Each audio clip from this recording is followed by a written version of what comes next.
Indiana's Republican Attorney General talked with Corinne Rose today about the stringent new Texas anti-abortion law that the U.S. Supreme Court refused to block last week, allowing it to go into effect. Well, here's Corinne now to tell us what Todd Rokita thinks Indiana's role could be and how your tax dollars are being used right now in the continuing fight against the 1973 ruling that made abortion legal.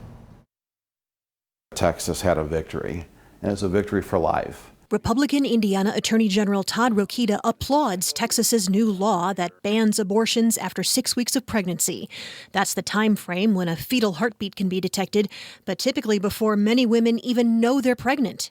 Rokita readily admits he'd love to see the Supreme Court overturn its own 1973 landmark abortion decision in Roe v. Wade, the case that legalized abortion across the country. It's a top priority in my office to change that culture of death into a culture of life, if not the highest priority of my office. And frankly, we spend a lot of money doing it. Spent money, he says, by Indiana filing cases of its own and joining cases from other states in order to fight what he calls chaos in America's abortion laws.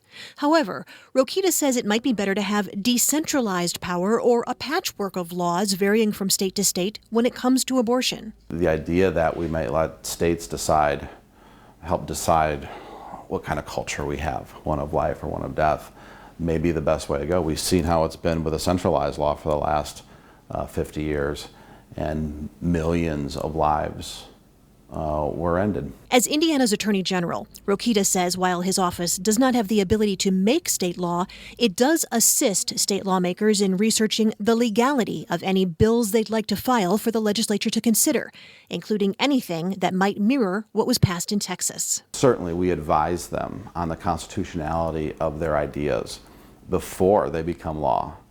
And I will look forward to working with any legislator from any party in that regard. He hopes the U.S. Supreme Court will fully take up a challenge to Roe v. Wade soon. Corinne Rose, ABC 21.